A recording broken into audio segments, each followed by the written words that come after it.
Welcome back. This week we caught up with Diego Graffi, CMD Piaggio Vehicles, and David Zanolini, Executive Vice President of Marketing and Communications at Piaggio Group and CMO at Piaggio Fast Forward, as the makers of iconic Vespa scooters speak to us about their 25-year journey in India.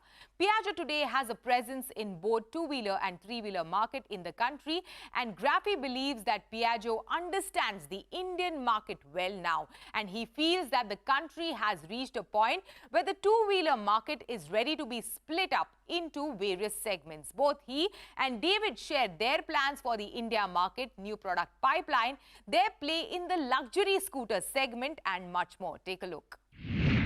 Diego, David, welcome to CNBC-TV18. Thank you. Thank you.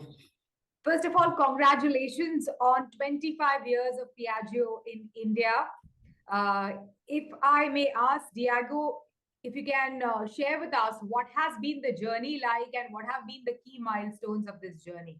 Well, fantastic journey so far. We are all thrilled and excited for this very fundamental milestone. We initiated business here in India as 25 years ago, exactly 1998.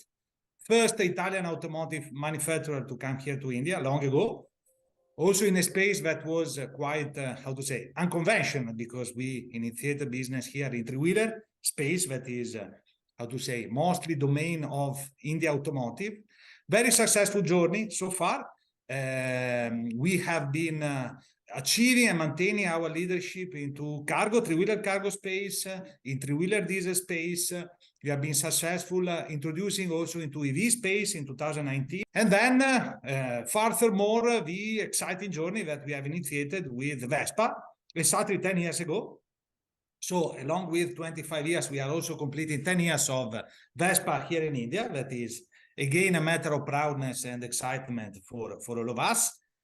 Followed in 2016 by Aprilia brand with Aprilia SR, that was the very first high-performance scooter, then followed by many of our players. We are happy that we have managed to create two segments in the market that were not existing so far, and we have introduced also into the scooter space the concept of segmentation, that now is quite widely available, for example, in passenger car. So, very exciting journey so far, and we look forward now for the next 25 years to come. Over to you, David. Speaking about Vespa, so Vespa has been Piaggio's iconic luxury brand. It makes a play in the luxury scooter segment in India. How has that luxury play for brand Vespa evolved over the past many years? And again, what will be seen next in terms of the brand development for Vespa?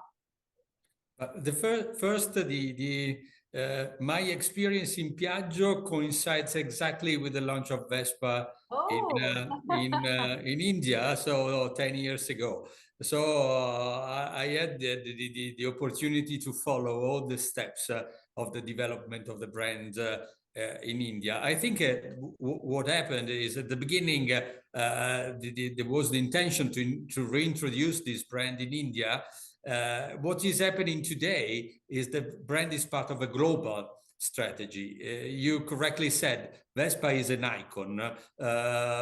Many brands today say, we are icons.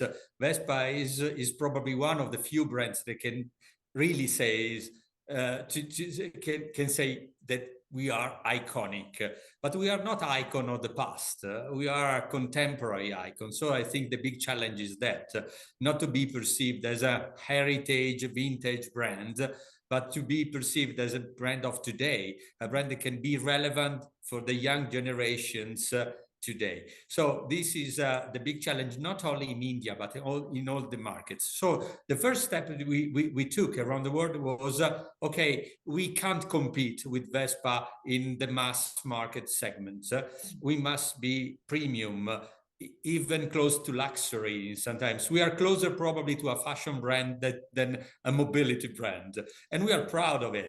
So we feel we are in the lifestyle business, in the experiential business, not only in the mobility business. So what I see also in India, but is exactly the same around the world, is a brand that is growing, evolving, maybe not in volumes. We don't need millions of scooters around the world. We need to be perceived as a real premium player. I want people to identify themselves with Vespa. I want people to feel proud to ride a Vespa. I used to say that you don't ride a Vespa, you wear a Vespa like a dress.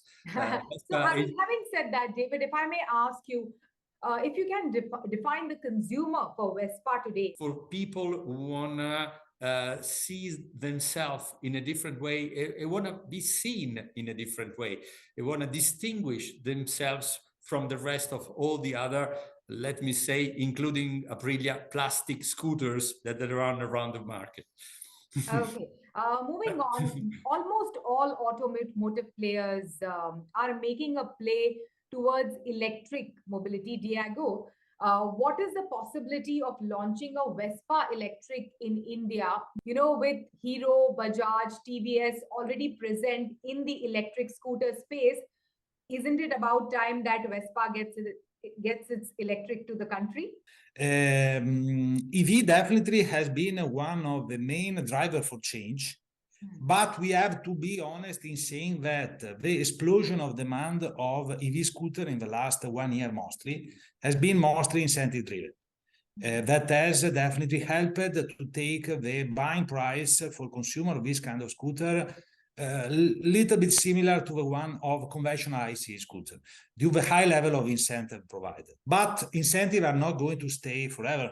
We know that there is a term already established that is March 2024, and nobody knows actually what is going to happen after this incentive from one day to another, let me say, suddenly will disappear.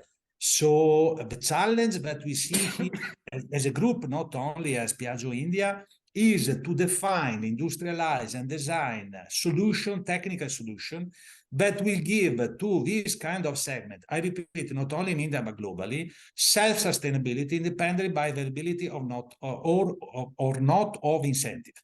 That means that designing solutions that are, how to say, powerful but affordable themselves in terms of cost for consumer, because it is a matter of fact that no consumer in India will be willing to pay, let me say, so much for EV scooter or IC scooter going forward. There is a limit beyond which nobody will accept to buy and will go for other kind of mobility solution.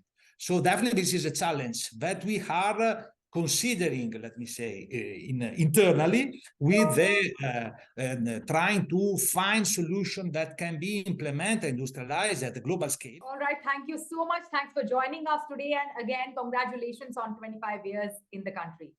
Thank you. Thank you very much. It was a pleasure. It is time for a short break on the